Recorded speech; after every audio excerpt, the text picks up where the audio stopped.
He's Black Guy Fawkes, and I'm the actual inspiration for that one Offspring song. And together we're Fawkes and Friends. Today, the third friend who we are talking to about creativity and social justice is Ashley Garcia from Begin Again. 1, 2, 3, 4.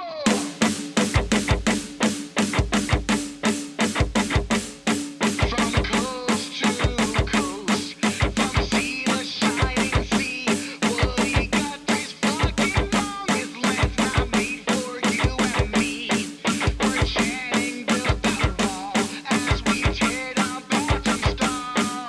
And watch our kids get slaughtered as they run straight through the hall. Let's go!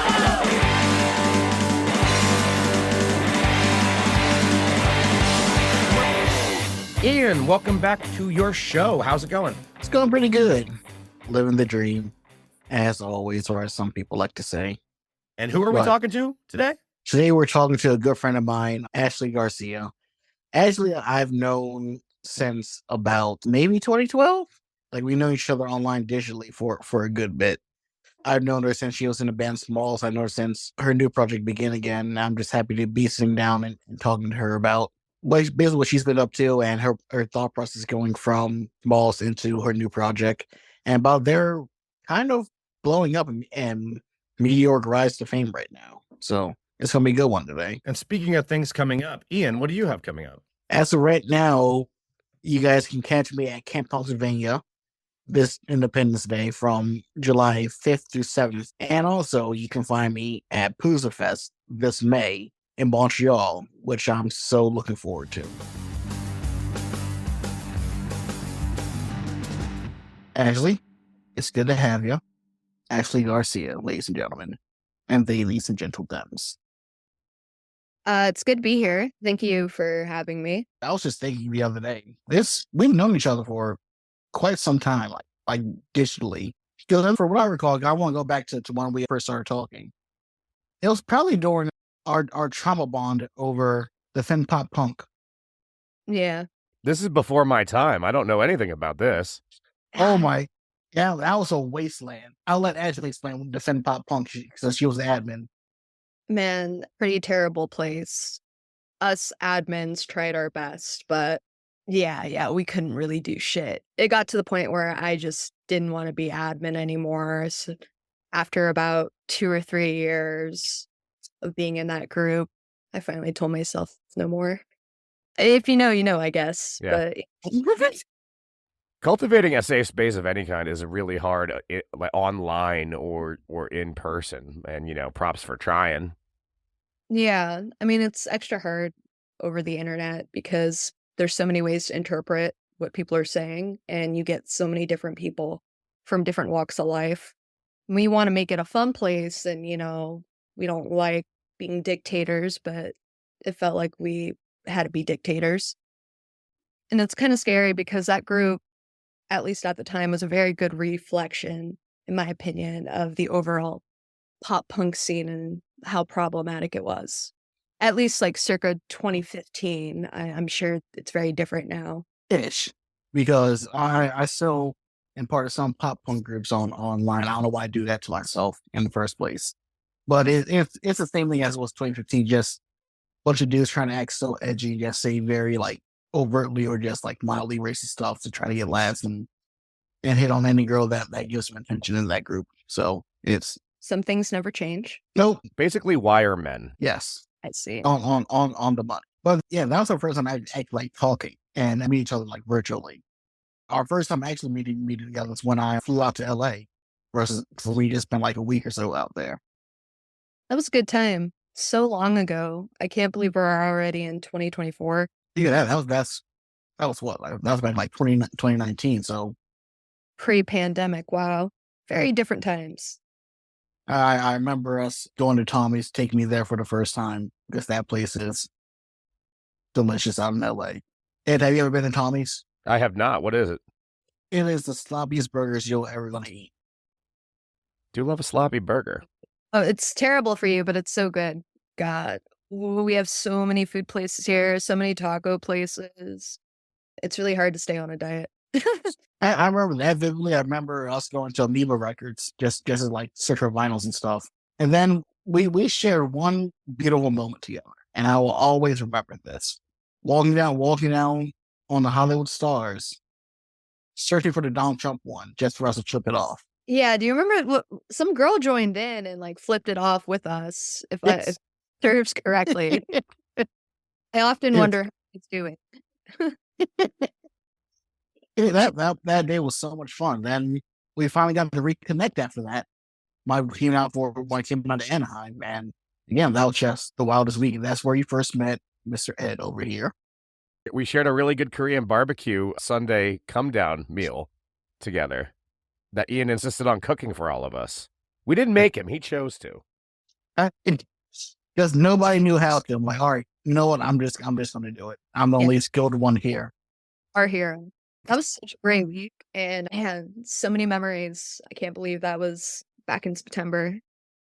I had so much Good. fun merch for you. That was amazing. Getting to see, you perform, meeting you, of course, Ed and everyone else. It was very wholesome. I'm definitely, or I guess I'm in general not used to an environment like that. That's like so welcoming, Let me ask you a question because I was down front and center while he was performing on the Nick Alexander stage, but you were running the table. How soon did people start coming over like, I need to buy this guy's stuff? I mean, oh my God, I don't even know how long, maybe 15, 20 minutes. All I know is once it started, it did not stop until we pretty much ran out of almost all merch. I want to say we had like, maybe 6 shirts left, something like that. Yeah, we had about 6 shirts left. We had a few CDs left, then a few pins. I remember like after that, I was just trying to give them to people like for the last 2 days of it. But yeah, well, but even then, like people were buying that stuff right before I even started playing too. Because I remember I was sitting in the green room and the doors would open at 6, and the show, and I had to go on at 7. But between 6 and 6:30, I made like fucking $400. I'm like, oh my god. Sounds about So I'm right. like, this is insane. Then I want to go wash myself off in the green room and calm myself down and everything and congratulate myself. Then I remember I walked out and the line went for merch went from the stage all the way over to you. I'm like, that's a hefty distance. Oh my god.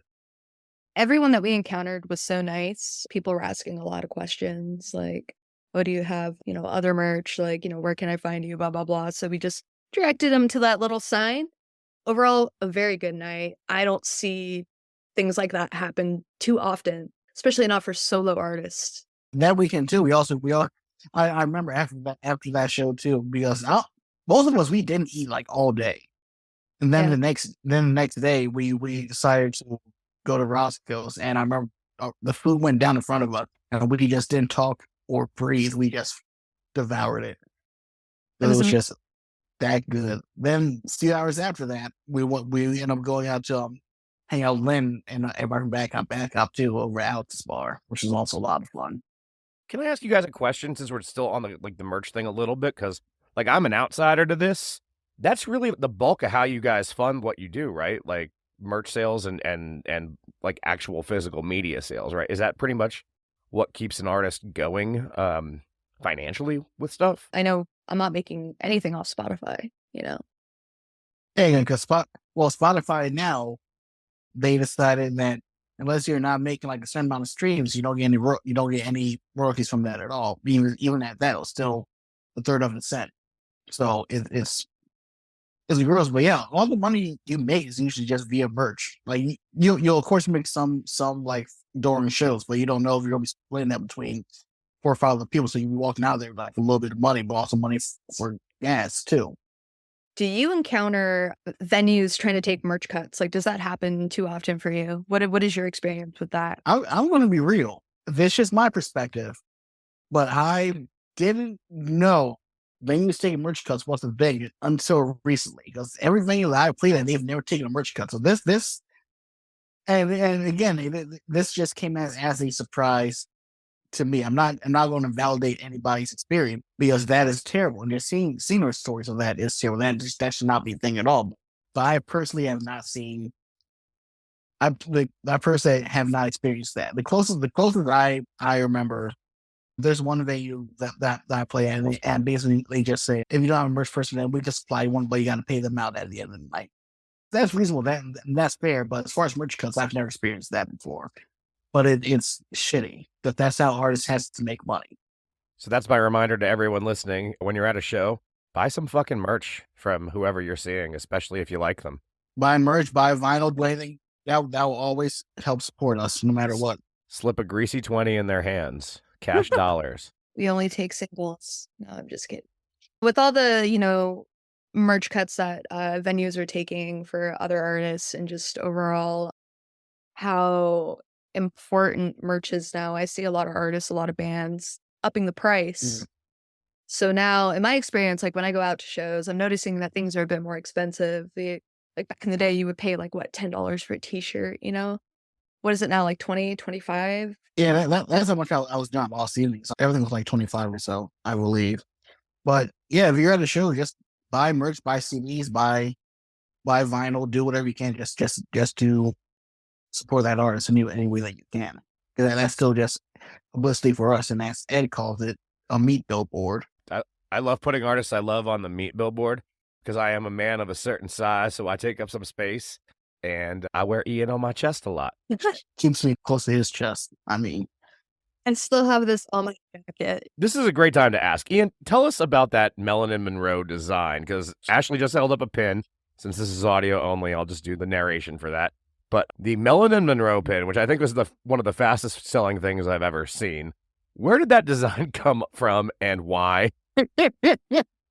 all right. So for my birthday show, I do that's called Fawkes and Friends, just like this podcast. Stay tuned on that information here soon. Every year I came up with a different design for it. I think by the third year was a PBR logo, shaped at a black guy Fawkes. The year after that, there's a Baltimore beer called National Bohemian, Natty Bo. If you drank it before, then I'm sorry, or I'm glad that you did, whichever one comes first.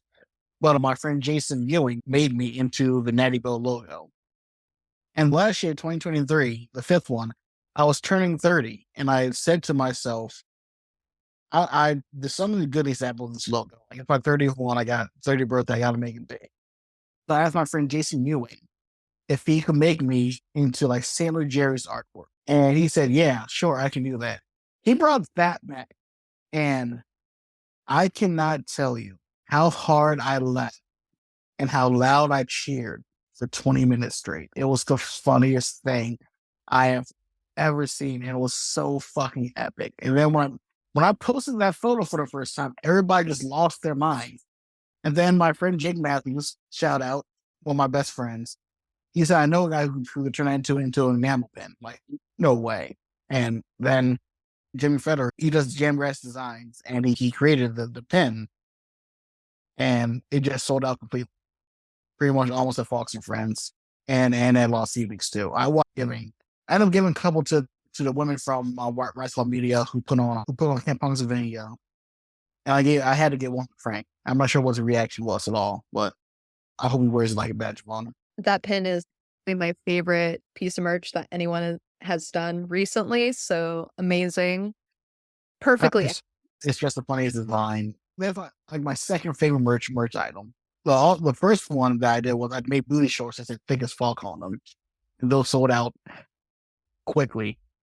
Are those making a comeback at all, or are you done with that? They may or may not make a comeback for this year. If there's a demand for them, then we will bring them back. So what you're saying is you're going to have a Meghan Trainor moment, like, I'm bringing booty back. Yeah, it's either going to be that. It's going to be the WAP video. We'll see. But enough about me. Let's talk about Ashley Garcia, and let's talk about how quickly and how fast your band Begin Again is blowing up. Because every time I go online, I just see like more and more Spotify listeners, and it's insane. So I know that you were in the band Smalls before. And I know you left Smalls, but I kind of want to know, what was your thought process, I guess, going into trying to Begin Again? Well, first of all, how did it come to be? And did you try to make it different than Smalls, or were you just trying to just test yourself out, just see what happens? So, Smalls was a really difficult band to be in. Very unprofessional, toxic work environment.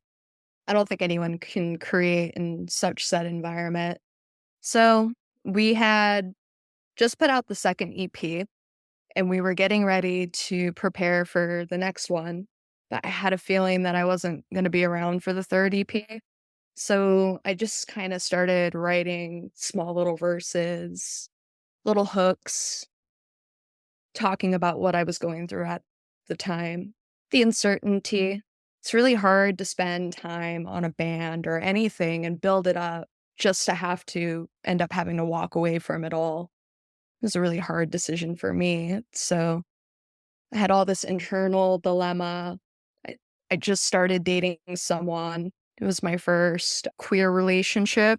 So I was dealing with that, dealing with the expectation of what new music would look like, sound like that wasn't Smalls. And honestly, I didn't really think too much about making it sound like anything. I was just dealing with a lot of really heavy shit and just needed an outlet. The hook for I Was Never Your Girlfriend was actually written at a Smalls band practice. I was having a horrible fucking time, did not want to be there. I was incredibly uncomfortable because of everything that was going on. And I was just like, no meaning, they've lost all feeling. Kind of just telling myself that the music just wasn't fun anymore. Like, I had finally gotten to a point at said band practice where small songs didn't matter to me anymore. I wrote those lyrics, I wrote those melodies. I can write more songs. It just wasn't worth holding on to anymore. We ended up using that verse for I Was Never Your Girlfriend. That was like the second Begin Again song that we had ever written. The first song was a song called Pop Punk's Dead, You're Next. That was very different, a lot more faster, more like, fast beats and whatnot. I Was Never Your Girlfriend is a very different vibe just in general from like what I was writing as a vocalist for Smalls. Smalls was more like pop punk, melodic punk, but Begin Again had a lot more emotion. And I'm just really surprised at how well the EP came out. And I'm really, really surprised that we're getting a lot of people circling back to us for something that was put out in 2015. This is just fucking incredible. Like truly. And I can't say that I listen to Smalls that much, but from me listening to it, I did enjoy some of it, but I do find this project for Begin Again a lot better. And I enjoy all the emotion. I love the emotion in every song that in the EP just fucking captures. I also want to ask who else is involved in the band for Begin Again? So Begin Again is essentially a pop punk collective. That's the best way to describe us. Okay. So we had a lineup. We had a lineup back in 2015. I was jamming with some local musicians that had like other bands, other projects that ended up taking higher precedence in their lives. So, I just kind of got tired of rotating people, I think now in 2024, this is the first time I, in my opinion, have found people that seem genuinely interested in the music. So that's pretty rad. I'm not putting any pressure on anything or like getting my hopes up. But as of right now, we are operating as a collective. Right on. I'm curious, since both of you have shared some vulnerabilities, just like as people and in your music. Ashley, do you ever have trouble like performing some songs just because they hit too hard? Honestly, I would say the Begin Again songs hit me in that way. Especially I Was Never Your Girlfriend, because that song has so many layers to it. At first listen, it probably just sounds like a whiny breakup song. And it kind of is, but it's not my breakup from one said individual. It was about more so my breakup from a whole community of individuals. And just being like, you know what? These fucking punk songs I'm writing aren't fun anymore. They've lost completely like all feeling, all like attachment that I had. It's just not worth it anymore. Being treated like shit by my bandmates, ridiculed, made fun of for coming out at 24 and not having it all figured out, getting made fun of for being a Garcia and being proud of being a Garcia. That's another thing. I can't, we can only take so much as individuals. And I think I had honestly hit my limit. It's like, this just isn't fun. I don't enjoy the people that I'm making this music for. they don't seem to respect me. People in other bands are acting weird. It's mostly a bunch of people who don't look like me, if you get what I mean. So why am I doing this? You know what I mean? No, it makes perfect sense because, again, you and I have experienced that. I know those two have experiences too that are like us. Pop punk can be a very toxic and very like gatekeeping and environment, and people should not be policing your Nate or how you want to be. Like, I do wonder this though, and you don't have to answer this at all, or maybe you already have to an extent. But when you listen to Smalls, what goes through your mind? Have you been back to re-listen to some tracks from them, and when you do, like what? I actually have. I even listened to the stuff that they put out after I left. They did like a 3-song EP when we put out Everything is Changing. When I listen to the stuff, at least the stuff that I wrote for them, I just think you were so young, so naive, genuinely just wanted to make friends and make music. I mean, songs are essentially time capsules, for parts of our lives, right? So that's just really like opening a capsule from 10 years ago. And as much as, I have some sour feelings about, what the songs remind me of and what I went through, it's also just, I think about growth. Begin Again is an evolution of Smalls. I am not the same person now as I'm writing these songs and Begin Again than I was back then. I also don't have to take the shit that I was taking back then. So it's cool to feel like I have a thicker skin now, a better understanding of myself.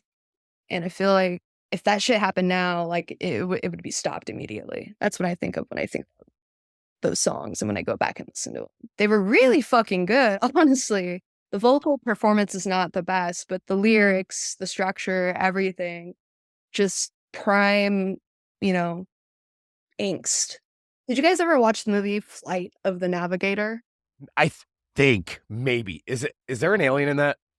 I think so. It's from like 1986. Yes, I have seen that. Yeah.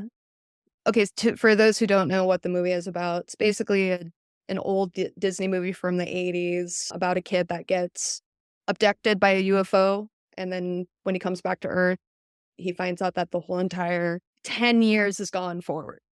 So what felt like 10 minutes was actually 10 years. So now he's having to get reacquainted with his environment, having to find his family and kind of deal with the time lapse.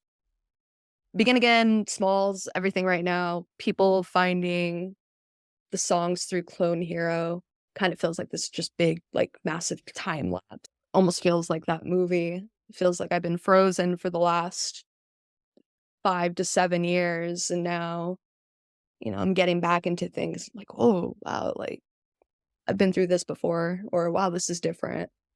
I wasn't sure if we were going to talk about that, but I remember talking about that at Lost Evenings. But for people who don't know, what is Clone Hero and what's the connection there? The Clone Hero is a video game that you can play online. It's essentially a clone of Guitar Hero. Our song, I Was Never Your Girlfriend, actually got uploaded to that game, I believe, I want to say 2022. And since then, our Spotify monthly listener count has jumped from like, I don't know, maybe 100, 200 people to we're sitting at a little over 8,500 right now. So the songs have been essentially given a new life and a whole new audience, which is remarkable. Like I mentioned earlier, we wrote Everything is Changing 8, 9 years ago now. But there are people who are finding this music for the first time and they don't realize that, this was put out essentially a decade ago. That is one of the cool things about recorded music versus anything else. Obviously, like live music is great, recorded music is great, but the sense of permanence that is there, that somebody can stumble and find something from who knows when and connect with it, I think is one of the upsides of the recorded part. Yeah, of course. I completely agree. TikTok is helping a lot of old stuff come back, in my opinion. There's a song that I used to listen to back in like 2010 called, let's say it was a cigarette diet. I don't know, it was by an artist called Princess Chelsea, but that song was really fucking obscure. So I was very surprised to see it start reoccurring in TikTok reels. I also heard an old He Is We song that's been, getting popular again. Something from Oh like my god, that name. He Is We? Yeah, I haven't heard that name in God knows how long. Me neither, but then they have like some song that's going viral right now that I'm seeing in like every other TikTok reel, Instagram reel, and I was like, yo, this sounds so familiar. And then I looked it up and I was like, oh shit, He Is We. It's like that's I need that algorithm. My TikTok is just full of Creed. why? At least- go there. It's because they're doing that tour now, and I guess they're coming back with a new record or something. So everybody has all started singing higher or one last breath, and it's my whole feed is just full of that. It's terrible. I want your feed. That sounds a lot more fun. I'd rather want fucking He Is We or any like obscure pop punk stuff. All algorithms frighten me because now that I've hit this age, I get almost nothing but, hey, your dick don't work anymore. Hey, you bald. And every ad on all of my social media is like, you need help with that? You need help? That's evil. You're evil. I don't know what to say, and god damn it. Say on the subject of TikTok, as a member of the pop punk community, and I have a question for you. Okay. Do you think it's fair to lump pop punk in with emo stuff? Because every time I get online, I get on TikTok and I hear Dave Maria count me in, it's always somebody just wearing fucking with the emo swoop and like black eyeliner, like the eyeliner, black eyeliner set and shit like that, mascara. And I feel like that poor emo than anything. Like that's not really. I hate saying this because I love them so much. That's not really MCR, and it's not like the used or aided. That's more neon. I feel like. But what are your opinions on? And All Time Low getting lumped in with emo, I think that is a bit weird. They are definitely a pop punk band, and that's so tricky just labeling things and what things are categorized as now. Because I've been using the term mallcore emo, and it's a 50-50 reaction. Some people hate it, some people love it. How do how does one put Sunny Day Real Estate in the same category as like fucking All Time Low? You know what I mean? That's what I feel like they're doing by calling everything emo and lumping mainstream pop punk bands from 2007. You know what I mean? Who is your pop punk Mount Rushmore or emo Mount Rushmore?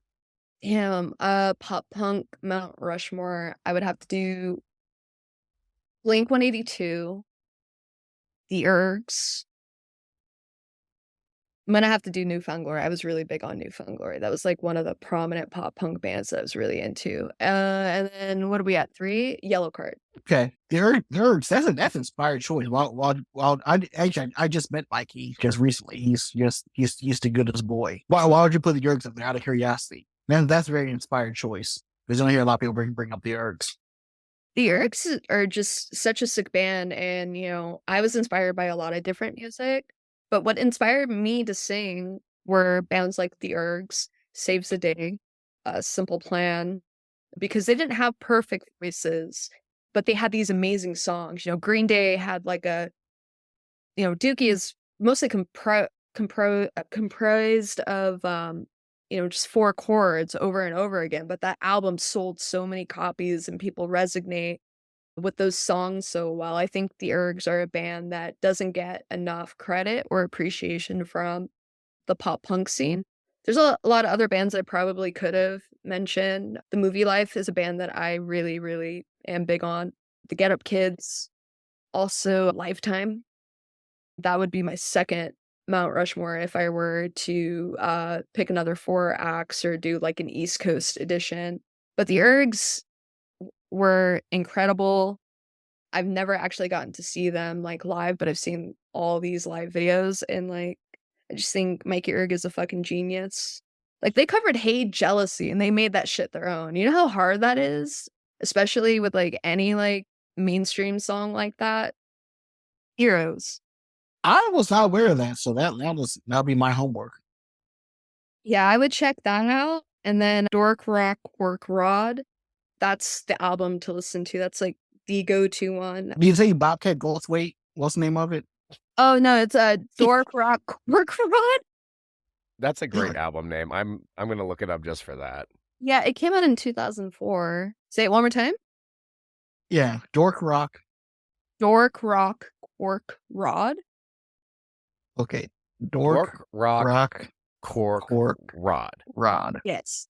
First track is first song side 1, and then my favorite song on that album is a very pretty song for a very special young lady.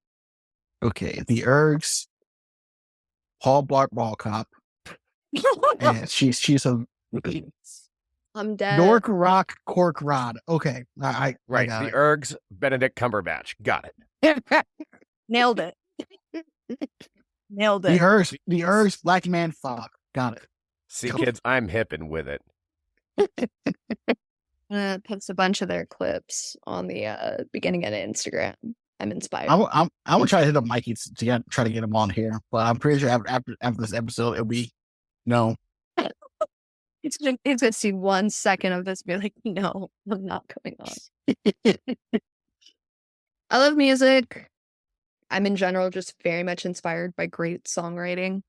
Talked a bit about my emo influences, pop punk influences. I just love good songs. I'm sure we can all relate to that. Who would you say the main ones were for Begin Again? I would have to say definitely Red Light Pledge by Silverstein, the entire Hours record by Funeral for a Friend, the first 2 Hawthorne Heights albums, a lot of Bayside, Dashboard Confessional, hands down. That was a big. Ooh. Let's see what else. Gosh, I feel like I'm forgetting so many, but those are the main ones, definitely. I wanted to just write something that was heartfelt and just reminiscent of those great songs from high school. I guess that's when I got into it first. Right, I did love some Hawthorne Heights.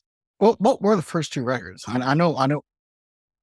First one had on. Silence in Black and White, and then I believe the second one was If Only You Were Lonely. I can't remember which one had Nicky F time on it because Silence in Black and White. Yeah, that was a dope one. Some of the lyrics can be a little bit cringy on that album, but the guitars are just so good. And then you get to a song like Nicky FM or Screenwriting an Apology, and all the little corny shit is forgivable at that point. At least that's how I feel about it. that whole Victory Records roster back then was wild. Do you ever get those CDs? Like they're like they were compilation CDs. I guess that's the best way to describe it. Oh, but those commercials were all over my TV about getting a Victory Records compilation, and like Hawthorne Heights, and like I think Aiden was on there at some point. I can't remember. Yeah, they definitely were. Gosh, the first album was called Nightmare Anatomy, if I'm not mistaken, right? That was a really good album. Die Romantic. They're so cool. I honestly am surprised they didn't get bigger. Me too. Let's say MCR crowd, but they didn't. I was about to say they had that same like similar MCR vibe to that. I feel like as soon as MCR got big, like you saw a lot more bands like doing that style. Yeah. So or crazy. like that aesthetic. Yeah, the aesthetic. Did you ever think emo night would be a thing, either of you? So how Gen X has like 90s night and 80s night, millennials now have emo nights. And it led to me thinking that, one, this is fucking awesome. Because as an event planner in Cumberland, Maryland, I put on some emo nights and pop punk nights too, and just started making those theme nights. But the 30-year-old in me knows now I'm officially old, and that's what I look forward to the most. Emo and reminiscing on tours. Getting excited at why I see like when we were young lineups, even though that's way too much money. So they're based out of Pittsburgh, but there is a band called the Emo Band that does live band emo karaoke all over the East Coast. Are you writing any new Begin Again right now, or? We have some things that we are working on. Like I mentioned earlier, as of right now, we are operating more so as a collective. So we may have found a drummer, but we have a couple producers that are interested in like collaborating with us. We're going to do like 1 or 2 songs at a time and just kind of fill it out and see, who we prefer to work with. What is your writing process like, out of curiosity? It depends. Sometimes I just jump on an instrumental and then stuff just starts coming out immediately. I feel like the best songs are not overthought. I don't know if you could agree to that. If the instrumental is good and it's structured enough, usually I get inspired pretty quickly, and then I'll start having like small lines, melodies, a skeletal version, if you will, and then we just kind of build on that by adding backup vocals, harmonies, tweaking the melodies a little bit here and there, just so there's more of a build up from bridge to chorus, if you get what I mean. But yeah, I try not to spend that much time these days because I don't want to overthink anything. I feel like the best songs that I have personally written have been ones that have not been overthought. It's better to just kind of come back, work on something else. But then even that, you kind of risk having a bunch of unfinished songs and albums, shit that never comes out. But we're focused on 5 core songs right now, and we're just trying to see how that will work. Sweet. The songs are gonna be a different vibe. So we have songs that are gonna be faster, reminiscent of the stuff that I wrote with Smalls. Then we have the rest of the project, which will be a build on of where we left off with Everything Is Changing. We have some things that we're trying that I kind of don't want to like mention right now, but the music is going to be very different. It's definitely going to be a lot more mature. I don't think I'm ever going to make songs like Smalls. I know I have some people who know me from that band and prefer that music, but Begin Again is where I'm at, and that's the future for me as far as my endeavors with music go. Now, are you guys out gigging now, like playing anywhere? We have a show pending for March. We'll see how that goes. LA is kind of like a mess right now. In my opinion, it's more challenging to, find shows that are not pay to play. So we'll see how that works out. We want to gig a lot more, but it has to make sense. Really, I feel like gigging right now for any musician, just like post pandemic is pretty hard to do. Yeah, I would agree.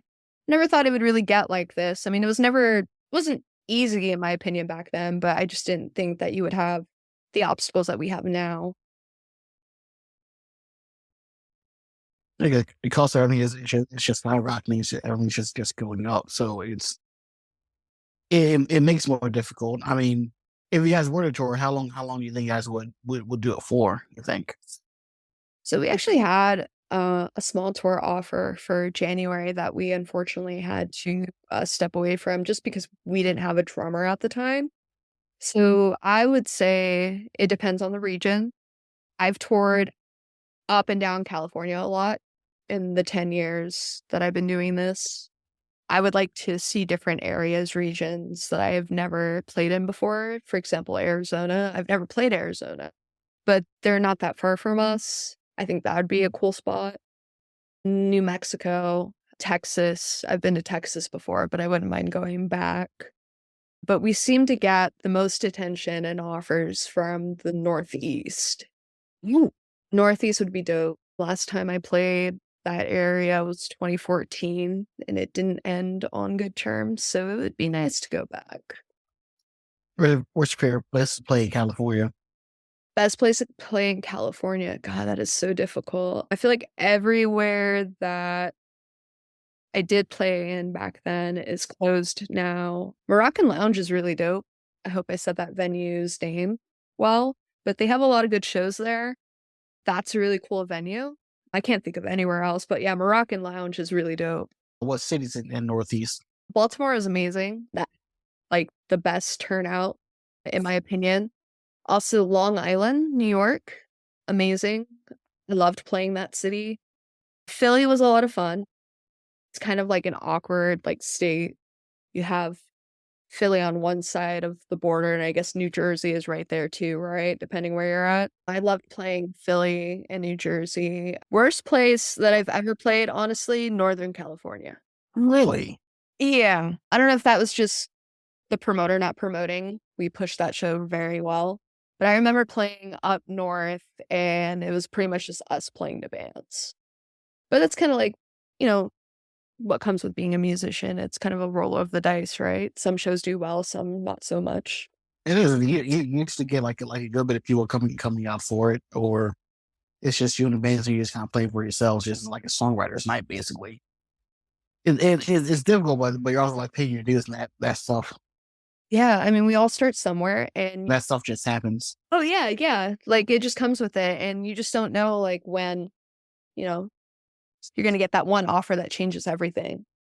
Like Clone Hero is not a big deal. I'm very grateful that we are in the game, but we're not exactly rolling in the cash right now. But that came from out of nowhere. I had no idea that was going to happen. I had a friend that I had made online through Facebook, the Defend Pop Punk group, that reached out to me randomly back in 2020, like right at the start of the pandemic, asking, hey, could we put one of Begin Again songs in this game? It's like, yeah, sure. Didn't ask any questions at all. And it turned out to be something that gets played by hundreds of thousands of people. It's just kind of funny how life works. Tours, record deals work out the same way, honestly. Paying your dues and putting in the work looks different depending on what band you're in, what act you're in, whatever it is.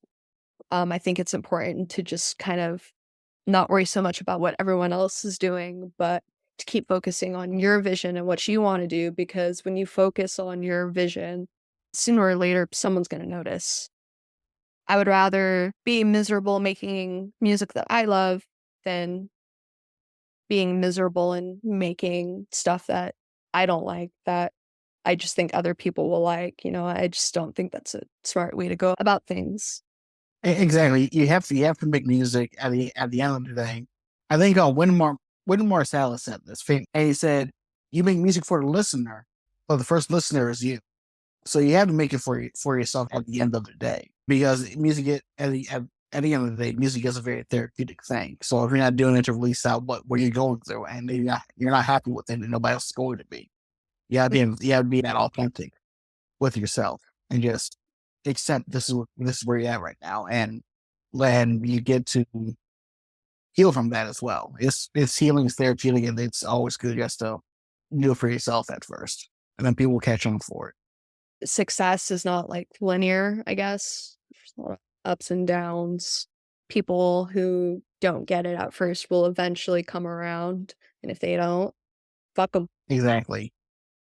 This is the point of the show where we get to ask you some rapid fire funny questions. Woo! Rapid fire as fast as Ian and I can manage. So it's Exactly. kind of a crawl still. 1, 2, 3, 4. Pass, motherfucker. So the first one is what is your guilty pleasure? Like- Or plural pleasures. What are your guilty pleasures? Cigarettes. It's a terrible habit. I'm trying to quit that.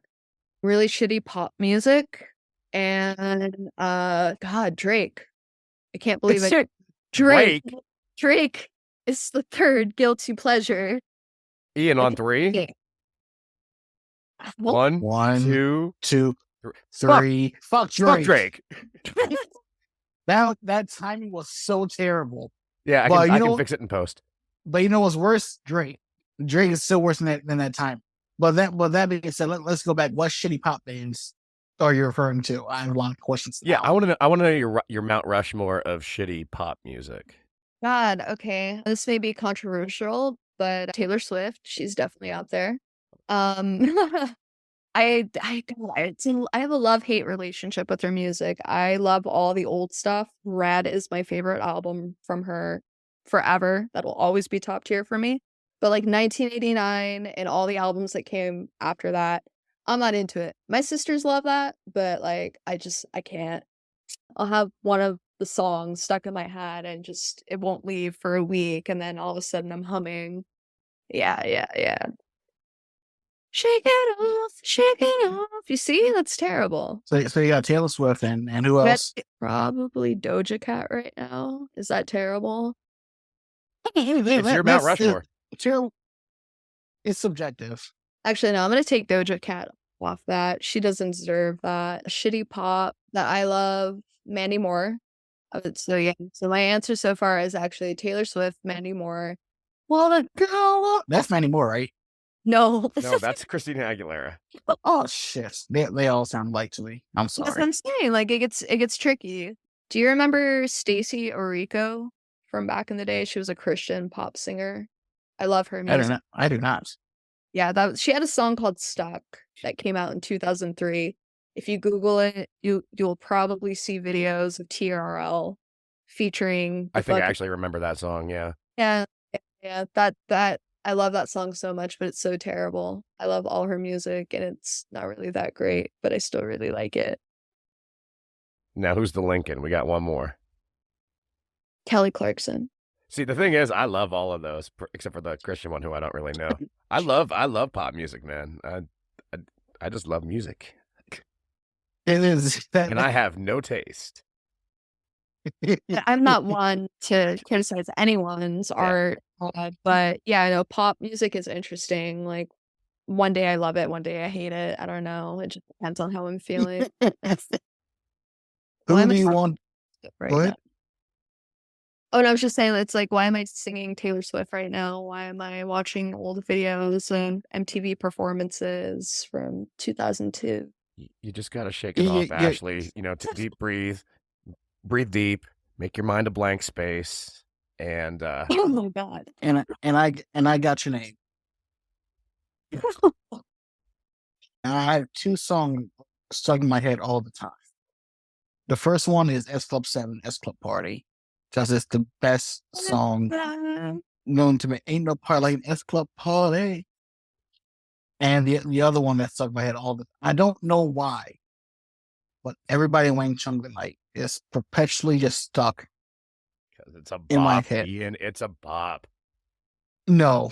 Yes. That be I don't want to talk about Wang Chung anymore. I was going to get really upset and punch a clock. But what artists do you want to tour with? Which one want to work with when it comes to Begin again? Who would you want to play shows with, tour with? Wow, this is really hard. You guys are asking the hard-hitting questions here. I would love to tour with Silverstein. That would be amazing. It'll probably never ever happen.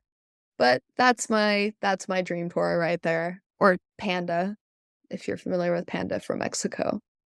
Those are the two golden trophies right there. If only. Silverstein's so fucking good. Actually, you know what? We almost always work pizza into this too. So Ashley, California pizza, yay or nay? No, just no. Okay. Yeah. Cosign. I mean, we have so much better food that you should be trying. I mean, like we have like some of the best taco spots in the fucking world, in my opinion. At least the best taco spots in the United States. What is California pizza exactly? Of course, you know, New York pizza is in like Detroit style in Chicago, and New Haven. I may be like the worst person to ask, but California pizza, in my opinion, is just pizza with abnormal toppings, like things you normally wouldn't find, like asada pizza. I'm sure that's a thing. I'm pretty sure I saw that somewhere. Like, who else is thinking to put asada on pizza? Californians, that's who. I've never heard. I need to look that up for my own good. But that sounds. I'm interested to try California pizza now, And or not, because that's the sub on it. So we'll see. where can I get good deep dish? Like, where's the best place for deep dish pizza, in your opinion? I mean, Chicago. Chicago. Chicago for sure. Yeah. Of course, Chicago has a standard deep dish, but I personally like Detroit style pizza. It's like deep dish, but it's less dense. It's just a lot lighter. So, Okay. and that's my favorite one. And then right below that, there's New Haven style pizza, and then below that, there is New York style pizza. Well, New York style pizza you can just get anywhere because everybody uses like New York style. Did you guys see that No Doubt is getting back together? How do you feel about this? I'm upset that it's for Coachella. That is a valid thing because I said the same fucking thing. That's how I felt when I saw that Rage was getting back together for a little bit. Yeah. Then I say that's awesome. Then it was like Coachella. I'm like, fucking really? I will share my If- fear. I have a fear for this, right? Because we can never escape our influences and our surroundings. So how Blake Shelton-y is that shit gonna sound? It's a great question. Oh my God. Is No Doubt gonna be singing about how much they love their truck and their flag? I don't think that's going to happen. I feel like they're going to play the hits. Here's where I'm at. I have three feelings about this, about them getting back together. One is that fucking Coachella. Two, if they lead to a tour or anything after post Coachella or new records, something like that, I'll be okay with that. And 3, as long as what's funny is to do her fucking Harajuku girl Yeah. weird stuff back in the 2000s, like with that weird Asian fetish that she had, I don't care. 'Cause that was a really weird period in time for Gwen Stefani. Like, I don't know where that came. Like, looking back on that was really problematic. And then, like, we all, well, not we specifically, but everyone just kind of allowed it. No, it's good. It's Gwen Stefani. It was so weird. Granted, that song, that era also gave us the greatest song of all time, which is "Holla Back Girl." Damn. It's just so iconic. Like, you can't deny that it's iconic. It's I want to only- go back to my terrible pop Mount Rushmore and just swap out one of my answers for specifically that song. I think that song, Just Yes. that song. just that song.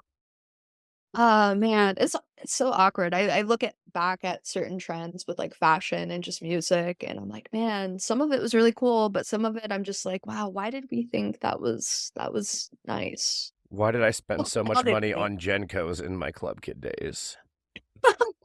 Have you seen the price of Jenkos recently? They cost like $200, like $225 for a pair of Jenkos.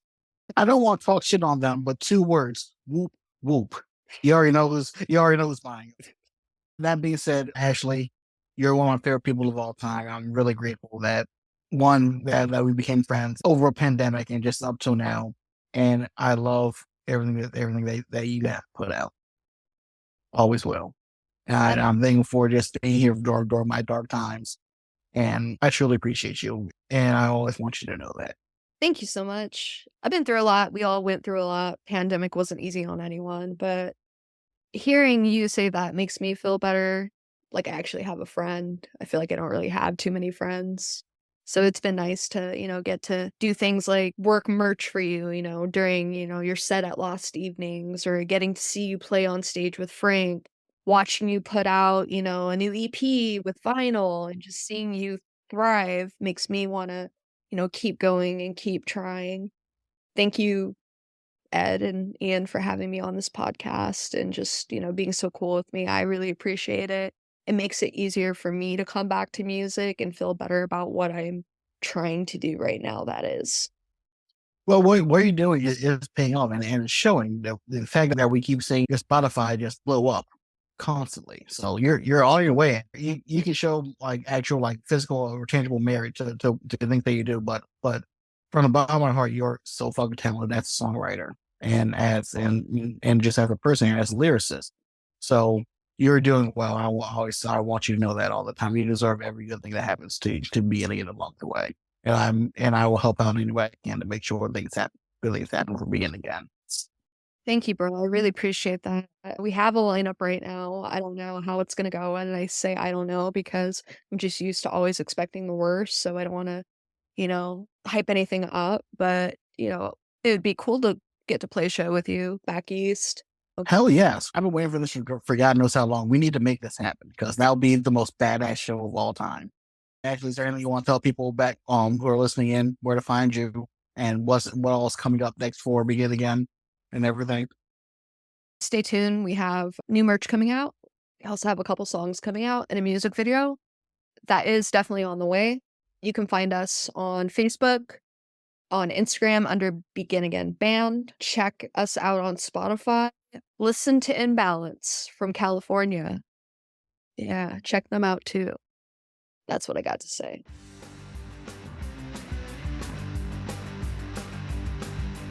This show is the brainchild of Black Guy Fawkes, folk punk Rio. You can find him on all the social medias as Black Guy Fawkes or Black Guy Fawkes Music, as well as on his website, blackguyfawkes.com. The intro and outro are both from the song New American Meltdown by Black Guy Fawkes, so that's legally covered because this is his podcast, and that is his song, available on the album Life, Love, and the Bomb. Additional music elements provided by Fab Shop Music, a royalty-free music subscription service for podcast hosts and YouTube creators. More info at fabshopmusic.com. Sound design and editing by Ed Cunard, who appears courtesy of his dog and many, many cats. Cover art by Jacob Matthews, a pal who has been down since day one. Fawkes and Friends is hosted on Spotify for podcasters. Listen on Spotify for the best experience. Finally, while Fawkes and Friends firmly believes that punk rock is and should be a safe space, we know it can't be safe for everyone without excluding bad elements. So remember. So tell your local Nazis and your fascists to fuck off. So they're based out of Pittsburgh, but there is a band called the Emo Band that does live band emo karaoke all over the East Coast. They're coming. They actually are coming to Cumberland on Saturday. You Oh, going? This at like 2 days from now? Yes. Okay, I'll edit this part out because this will be out after that.